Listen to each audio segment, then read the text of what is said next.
E aí, beleza? Sou o Daniel da Vegan Cheese Lover e nesse canal eu te ensino a fazer um queijo vegetal mais saboroso. E nesse vídeo eu quero te mostrar quais são os 3 motivos pelos quais você deve usar uma castanha de caju para fazer o seu queijo vegetal. E isso, obviamente, a fim de extrair dele o maior sabor que você possa. Bom, primeiro ponto, eu queria falar sobre a neutralidade da castanha de caju. Ou seja, quando a gente vai fazer um queijo vegetal, a gente precisa pensar nos ingredientes que vão compor a base dele. E esses ingredientes que compõem a base de um queijo vegetal, normalmente são ingredientes que vão ser utilizados numa maior quantidade. Portanto, é muito importante a gente prestar atenção em quais são esses ingredientes, justamente para perceber quanto de sabor que ele vai delegar já de cara no nosso queijo vegetal. E a castanha de caju é um dos ingredientes que tem um potencial de neutralidade muito maior. Ou seja, quando a gente usa ela, a gente vai dar mais espaço para que outros elementos contribuam com o sabor do que ela mesma. E isso principalmente em relação aos ingredientes de sabor mesmo, né, os saborizantes que a gente vai utilizar. E isso daí são vários, né? Normalmente pode ser levedura nutricional, pode ser alho em pó, pode ser miso, pode ser cogumelo em pó, enfim, são vários ingredientes que podem trazer sabor também. Ou a fermentação, né? Que a fermentação por si só, ela já traz um leque de sabores, né? Juntamente com a produção de ácido lático, que é extremamente interessante para o resultado final que a gente busca.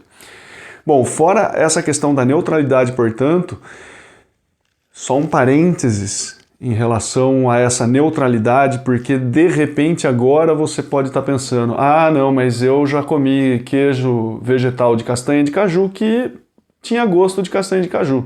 E eu não vou duvidar, tá? Justamente é possível que isso aconteça, e isso por 2 motivos. Um deles é a própria qualidade da castanha, porque a castanha de caju, ela é beneficiada antes de a gente comprar. Por mais que ela seja crua, ela passou por um processo de temperatura, justamente para que eles pudessem abrir, né, e tirar a castanha de dentro daquela casca, né, que ela tem, daquela concha, sei lá como que chama isso daí, né, o que vem nela ali.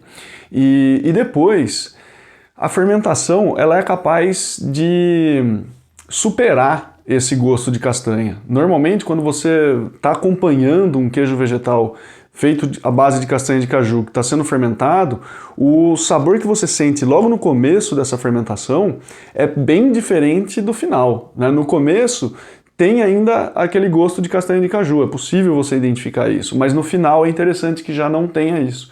Ou seja, é você prestar atenção no tempo de fermentação que você está dando para que no final das contas esse gosto de castanha de caju seja superado pelos sabores da fermentação. Fecho parênteses. Segundo ponto que eu queria trazer aqui é em relação à cremosidade que é possível a gente alcançar com a castanha de caju. E isso porque tem uma grande característica que é uma baixa quantidade de fibras. Se a gente for comparar castanha de caju, amêndoa, sei lá, o que mais que vocês vão fazer aí, macadâmia, semente de girassol, enfim, qualquer coisa que vocês possam pegar, vai ter uma quantidade de fibras maior do que a castanha de caju. Só para você ter uma ideia do que isso significa, eu não sei se você já tentou fazer um leite de castanha de caju, mas se você já tentou e colocou ele no voal para espremer ele, hora que termina esse processo você tem uma grande surpresa, né? Porque a quantidade que fica presa no voal ali é bem pequena mesmo, praticamente desprezível, diferente de fazer um leite de amêndoa, por exemplo, que aí sim já fica um resíduo muito maior ali, né? Então, em relação à quantidade de fibras, é justamente isso que faz com que ela tenha uma cremosidade um pouco maior, porque na hora que a gente vai triturar essa castanha com os outros ingredientes, enfim, o que quer que seja, ela vai sim ser possível de ser transformada num creme bem liso, tá? E é justamente esse creme bem liso e homogêneo que vai trazer uma textura diferenciada para o seu queijo vegetal final. Aí isso daí vai contribuir muito com o sabor, né, deixando ele bem mais saboroso, porque parte do sabor está na questão da textura também. E isso é possível também por conta do terceiro motivo. Quando a gente pensa em fazer um queijo vegetal, então, a gente está pensando, em outras palavras, em fazer algo que se aproxime de um queijo tradicional. Então é importante que a gente olhe para o queijo tradicional e veja o que ele tem em si, né? O que faz de um queijo tradicional ser um queijo tradicional.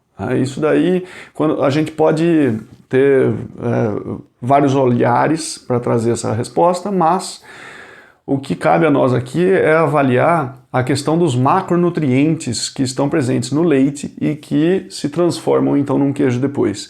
Em relação aos macronutrientes, são 3 principais que estão ali, que é a proteína, carboidrato e gordura. São esses 3. A proteína ela é interessante principalmente por questão estrutural, tá? A questão da estrutura do queijo, porque é a proteína que vai coagular, ou seja, ela vai se juntar com outras proteínas e formar uma rede, né, que vai dar uma sustentação para esse produto que está se formando.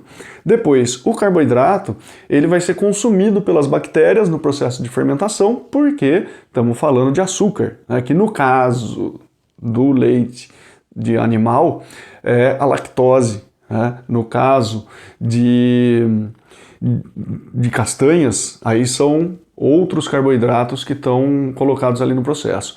E depois a gordura. A gordura é interessante porque ela dá aquela sensação de boca, aquela textura, né, mais untuosa, vamos dizer assim.